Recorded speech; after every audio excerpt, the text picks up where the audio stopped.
पापा आँखें खोलिए ना। पापा मुझे सुन पा रहे हैं ना पापा? आई प्रॉमिस कि जिसने भी आपके साथ किया है ना, मैं उसे नहीं छोड़ूंगी। आप सुन रहे हैं ना पापा? पापा होश में आइए ना प्लीज। पापा!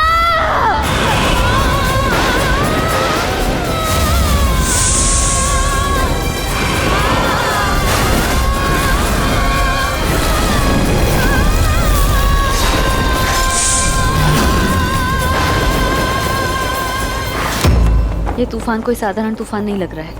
ऐसे लग रहा है जैसे किसी के दिल से निकल रहा है। ऐसे लग रहा है जैसे किसी की आत्मा रो रही है और किसी का गुस्सा इस पूरे तूफान को और तूफानी कर रहा है। ऐसे लग रहा है जैसे किसी की आत्मा की पुकार इन वादियों को पुकार रही है, चारों दिशाओं को ललकार रही है। वो दूसरी नागिन कौन थी जो मेरे साथ बरा से लड़ रही थी?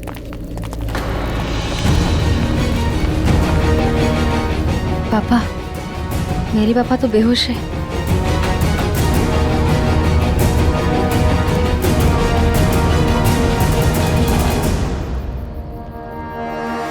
क्या हुआ था यहाँ पे?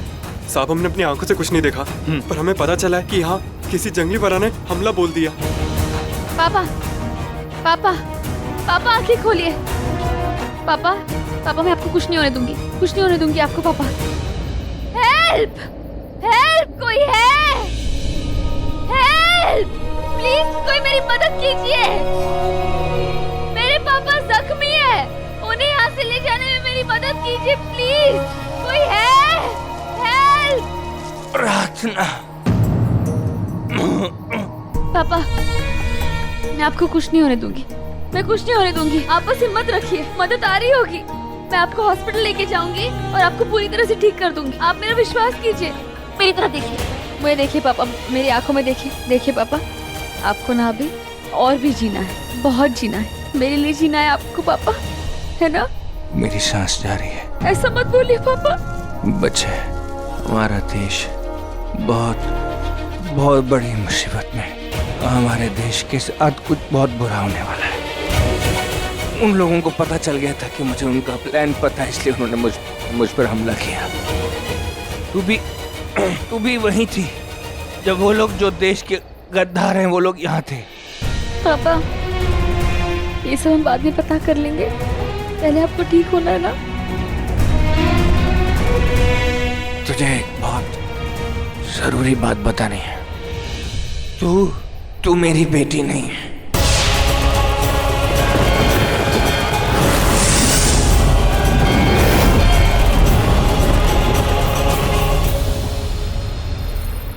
प्रार्थना कहीं मिल नहीं रही है।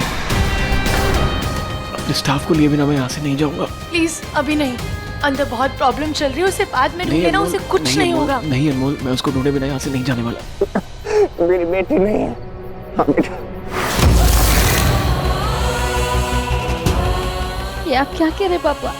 आप ही मेरे पापा है और मैं ही आपकी बेटी हूँ। बस अब आप कुछ नहीं कहेंगे। अब मैं बोलूंगी और मैं आपको ठीक करके रहूंगी। सच तो यही है, मैं असली पापा नहीं है। मेरा टाइम आ रहा है बेटा। मेरा जाने का टाइम आ रहा है। मेरी बात समझ। तेरी और अपने देश की बहुत फिक्र हो रही है। वो लोग कुछ बहुत बुरा करने वाले हैं, हमारे देश को तबाह करने।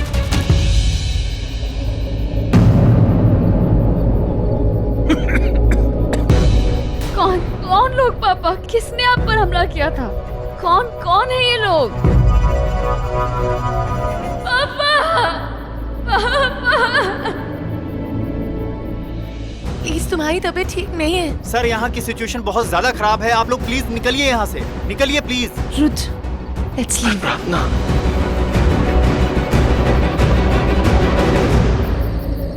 आज बहुत उदास सा लग रहा है मुझे, जैसे कोई अपना किसी मुसीबत में है, जैसे कुदरत में कुछ तो बदलने वाला है। ये एहसास क्यों महसूस हो रहा है मुझे? वो दूसरी नागिन जो उस वरा से लड़ रही थी मेरे साथ, उसे चोट लगी थी। कौन थी वो जिस तरह से लड़ी वो कोई साधारण नागिन नहीं थी, और उस वरा का हमला भी कोई साधारण हमला नहीं था। मुझे तो लगता है कि किसी की रची हुई साजिश थी है, पर किसकी साजिश थी? सिर्फ एक ही इंसान है जो मेरे सवालों का जवाब दे सकता है, प्रोफेसर।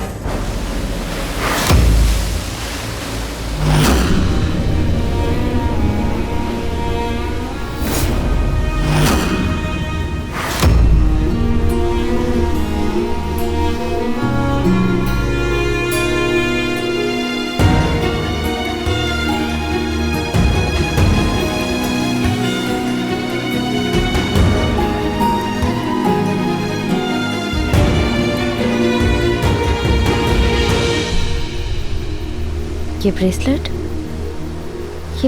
किसका है? बेटा, अब इनके दाह संस्कार का समय हो गया है। आओ चलो।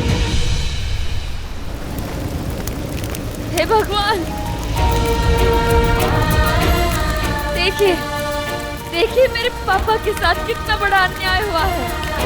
देखिए, एक बेटी जिसका इस दुनिया में कोई नहीं था सिवाय अपने पापा के, उन पापियों ने आज जिस बेटी को अकेला कर दिया है।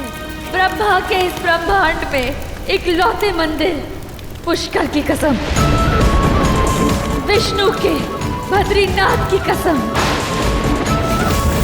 भोलेनाथ के काल रूप की महाकाल की कसम,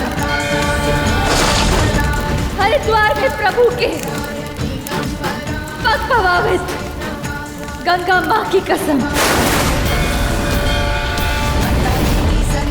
इस मिट्टी शमशान की कसम, चारों धाम चारों दिशाओं की कसम,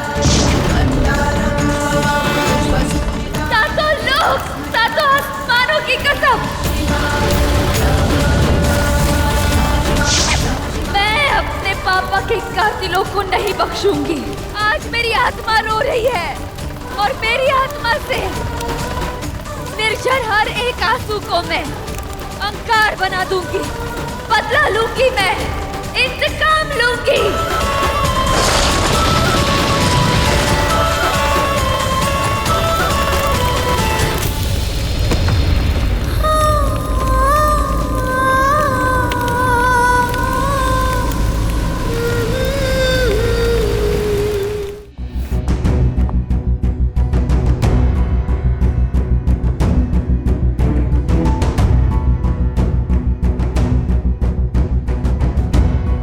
प्रोफेसर का फोन क्यों नहीं लग रहा है? कहाँ वो? मेरे पास उनके नए घर का एड्रेस भी नहीं है। कैसे पहुंचूंगी वहां तक? मेरा उनसे मिलना बहुत जरूरी है, क्योंकि एक वही है जो मुझे आगे का रास्ता दिखा सकते हैं।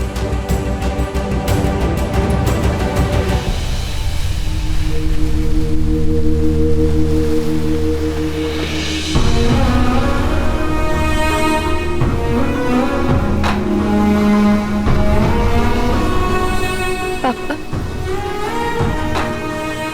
कुछ घंटों पहले आप मेरे साथ थे, और अब अगर साथ है तो बस आपकी अस्थियां, पर मैं आपकी अस्थियों को नहीं बांधूंगी, अपने पास रखूंगी जब तक मैं आपके कातिलों की अस्थि नहीं मिटा देती।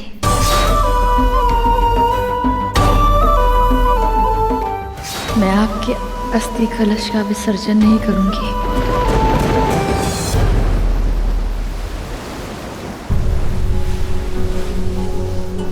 संभालो अपने आप को प्रार्थना। मुझे अपने आप को संभालना आता ही नहीं मानव। पापा को आता था और पापा मेरे साथ है ही नहीं। और मैं तो हूं ना। तुम्हारे पापा जो है वो सिर्फ तुम्हें खुश देखना चाहते थे। वो चाहते थे कि तुम शादी कर लो। तुम करोगी ना शादी? मैंने अभी अभी अपने पापा को खोया है। मैं तुमसे अब शादी नहीं कर सकती। तुम्हारे पापा ये चाहते थे, मैं सिर्फ इसीलिए कह रहा हूँ, कर लो ना शादी। अब तो मुझे समझ नहीं आ रहा कि मैं क्या करूं। शादी तो बहुत दूर की बात है। तुम्हें याद है, तुमने अपने पापा से प्रॉमिस किया था। और मैं तुम्हें अकेला कैसे छोड़ूं प्रार्थना? मैं तुम्हारा मंगेतर हूँ। तुम्हारे पापा भी यही चाहते थे कि तुम शादी करो, खुश रहो। हम कर लेते हैं शादी। देख प्रार्थना, क्या है कि अब तेरे मम्मी पापा दोनों सिर्फ मैं ही हूँ, और मैंने तेरी शादी देखना चाहता हूँ। तुझे दुल्हन बने हुए देखना चाहता हूँ। जिंदगी का कोई भरोसा तो है नहीं, आज है कल नहीं। अगर तेरी शादी नहीं देख पाया ना तो मेरा दिल टूट जाएगा, और जब तक तू शादी नहीं करेगी ना, मेरी आत्मा को शांति नहीं मिलेगी। इसलिए इतना तू मुझसे वादा कर, अगर कभी मुझे कुछ हो भी गया तो तू शादी करेगी, और शादी के बाद तू शादी में खुश रहेगी। मुझसे वादा कर। पापा प्लीज ऐसी बातें मत कीजिए ना। प्रार्थना, बोलो तुम करोगी ना शादी? हाँ। हम अगले 2 दिन में शादी करेंगे। सीधी और एक सिंपल शादी कर लेंगे। मानव, कुछ काम है जो मुझे पूरे करने हैं। मुझे थोड़ा वक्त चाहिए। ठीक है, तुम्हें जितना टाइम लेना है तुम उतना टाइम लो, लेकिन हम शादी मेरे घर पे करेंगे।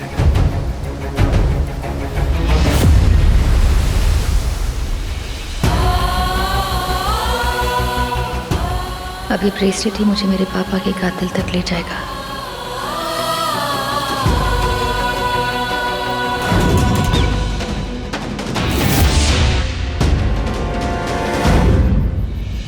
मैंने देखा था पापा ने जिस तरफ इशारा किया था वहाँ रुद्र खड़ा था। रुद्र के साथ और लोग भी खड़े थे। पर क्या रुद्र मेरे पापा का कातिल? क्या ये सच? नहीं, ये सच नहीं हो सकता। लेकिन पापा ने उसी की तरफ इशारा किया था। लेकिन मेरा बॉस पापा की जान क्यों लेगा? पहले मुझे 100% श्योर होना है। शादी करने से पहले मुझे पापा के कातिल को सजा देनी है और मैं दे के रहूँगी। ये एक बेटी का वादा है अपने आप से। मैंने सारा उन्नति मैदान चेक कर लिया जहाँ डांट दिया था, लेकिन प्रार्थना मुझे कहीं नहीं मिली। आई होप उसे वो वारा ना। उसके बारे में ऐसा सोचना भी मत। I know, in fact I am sure जहाँ कहीं भैया बिल्कुल ठीक है। वो शायद उस लड़के के साथ, उसका फियांसे? हाँ, शायद उसके साथ होगी। उसका फोन डेड हो गया होगा। हाँ, वो उसी के साथ होगी ना, मानव के साथ।